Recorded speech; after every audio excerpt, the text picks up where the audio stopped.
समुद्र किनारे बसे एक छोटे से गांव में विक्रम नाम का एक गरीब लेकिन ईमानदार मछुआरा अपनी बूढ़ी माँ गंगा के साथ रहता था। विक्रम रोज सुबह सूरज निकलने से पहले उठता, अपना जाल उठाता और मछलियाँ पकड़ने समुद्र की ओर निकल जाता था। उसका घर बहुत छोटा और पुराना था। कई बार खाने तक के पैसे नहीं होते थे, लेकिन फिर भी माँ बेटे ने कभी ईमानदारी का रास्ता नहीं छोड़ा।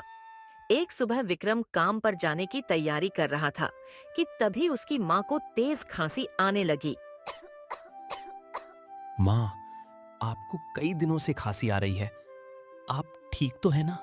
बेटा, चिंता मत कर। उम्र बढ़ने पर ऐसी छोटी मोटी परेशानियां होती रहती हैं।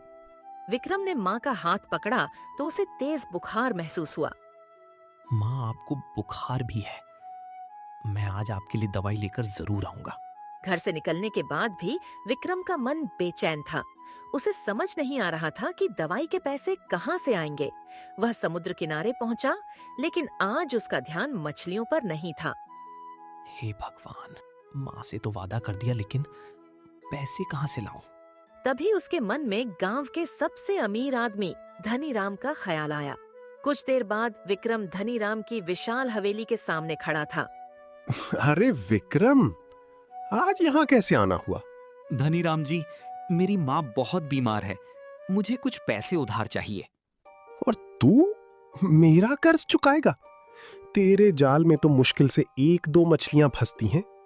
मैं कर्ज उन्हीं लोगों को देता हूं जो वापस लौटा सकें। तू यहाँ से चला जा। विक्रम उदास मन से हवेली से बाहर निकल आया। वह फिर समुद्र किनारे पहुंच गया और अपना जाल पानी में डाल दिया। काफी देर इंतजार करने के बाद उसके जाल में सिर्फ एक छोटी सी मछली फंसी। विक्रम उसी एक मछली को लेकर घर लौट आया। बेटा, दवाई ले आए? विक्रम कुछ नहीं बोला। उसकी आंखें सब कुछ बता रही थीं। कोई बात नहीं बेटा, भगवान पर भरोसा रख। अगले दिन विक्रम फिर समुद्र किनारे पहुंचा। सुबह से शाम हो गई, लेकिन एक भी मछली उसके जाल में नहीं फंसी। सूरज डूबने ही वाला था कि अचानक उसका जाल भारी हो गया। विक्रम ने जल्दी से जाल बाहर निकाला। उसमें एक चमकदार और बेहद सुंदर मछली फंसी हुई थी। तभी वह मछली इंसान की आवाज में बोली, डरो मत। अगर तुम मुझे छोड़ दोगे तो मैं तुम्हें एक अनमोल मोती दूंगी। तुम इंसानों की तरह कैसे बोल रही हो? डरो मत विक्रम, मैं कोई साधारण मछली नहीं हूँ। मैं एक मायावी मछली हूँ। अगर तुम मुझे छोड़ दोगे तो मैं तुम्हें एक अनमोल मोती दूंगी। विक्रम कुछ पल सोचता रहा। फिर उसने मछली की ओर देखा। अगर तुम मुझे कुछ ना भी दो तब भी मैं तुम्हें छोड़ दूंगा। विक्रम ने मछली को वापस समुद्र में छोड़ दिया। जैसे ही मछली पानी में गई, उसके शरीर से रंग बिरंगी रोशनी निकली और विक्रम के सामने एक चमकदार मोती प्रकट हो गया। ये तो बहुत कीमती लगता है। अब माँ का इलाज हो जाएगा। विक्रम मोती लेकर जल्दी जल्दी घर पहुंचा और उसने सारी बात अपनी माँ को बता दी। बेटा, इस मोती को किसी भरोसेमंद व्यापारी को बेचना। अगली सुबह विक्रम मोती लेकर गांव के व्यापारी मोहनलाल के पास पहुंचा। मोती देखते ही मोहनलाल की आंखें चमक उठीं।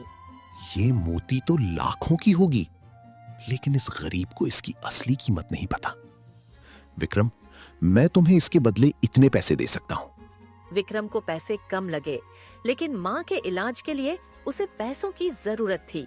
विक्रम ने पैसे लेकर अपनी माँ का इलाज करवाया। कुछ ही दिनों में गंगा की तबीयत सुधरने लगी।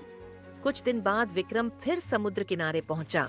उसने हमेशा की तरह अपना जाल समुद्र में फेंका। कुछ देर बाद उसका जाल अचानक बहुत भारी हो गया।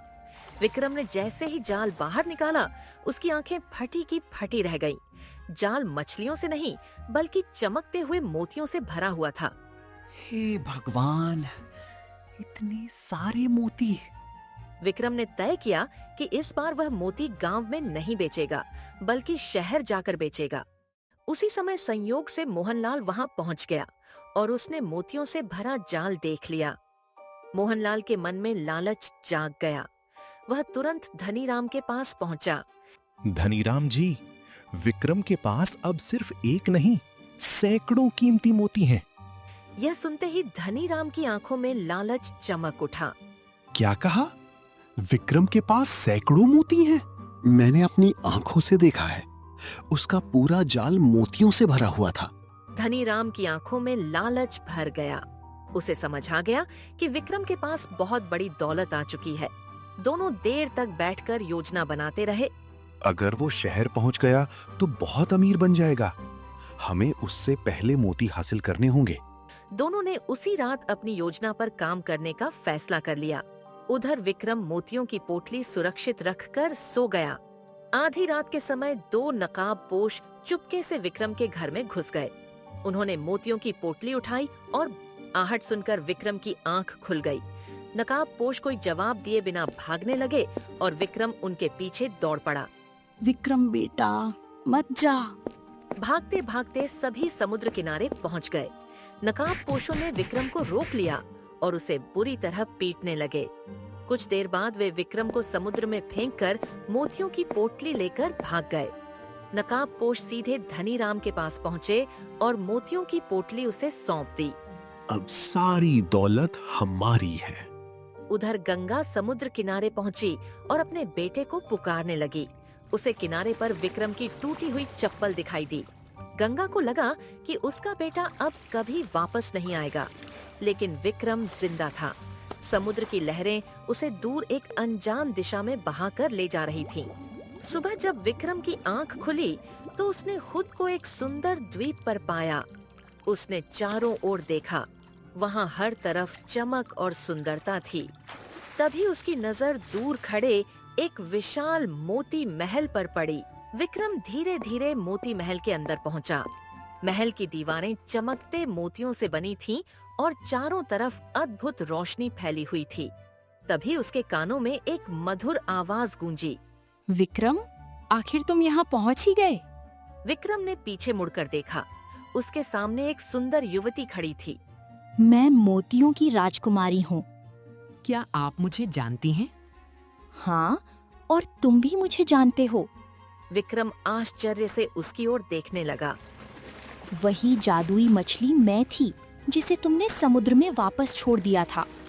राजकुमारी ने विक्रम को बताया कि उसकी ईमानदारी और दयालुता से खुश होकर उसने उसकी मदद की थी। धनीराम और मोहनलाल ने ही तुम्हारे मोती चुरवाए थे और उन्हीं के आदमियों ने तुम्हें समुद्र में फेंका था। यह सुनकर विक्रम की आंखें नम हो गईं। मोतियों की राजकुमारी ने उसे बहुत सारे कीमती मोती दिए। इन मोतियों को शहर में बेचो और अपनी नई जिंदगी शुरू करो। कुछ ही क्षणों बाद विक्रम ने खुद को फिर से अपने गांव के समुद्र किनारे खड़ा पाया। इस बार वह सीधे शहर गया और सारे मोती बेच दिए। कुछ ही समय में विक्रम करोड़ों रुपयों का मालिक बन गया। जब वह गांव लौटा तो गंगा उसे देखकर खुशी से रो पड़ी।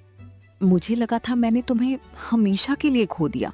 विक्रम ने अपनी पुरानी झोपड़ी की जगह एक सुंदर हवेली बनवाई और गांव के गरीब लोगों की मदद करने लगा।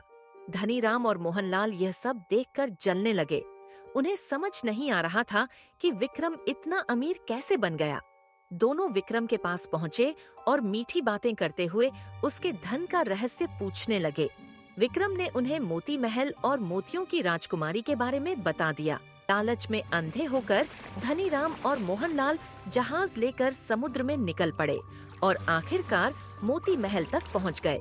जैसे ही उन्होंने मोतियों की राजकुमारी से ढेर सारे मोती मांगे, जादू हुआ और दोनों एक बड़े लोहे के पिंजरे में कैद हो गए। ये तुम्हारे लालच और बुरे कर्मों की सजा है। धनीराम और मोहनलाल अपने लालच की वजह से हमेशा के लिए कैद हो गए। दूसरी तरफ विक्रम अपनी माँ के साथ सुख और सम्मान की जिंदगी जीने लगा। पूरे गांव ने सीख लिया कि ईमानदारी का फल हमेशा मीठा होता है। अगर आपको विक्रम की ईमानदारी और संघर्ष की यह कहानी पसंद आई हो तो वीडियो को लाइक जरूर करें और ऐसी ही प्रेरणादायक कहानियों के लिए चैनल को सब्सक्राइब करना न भूलें।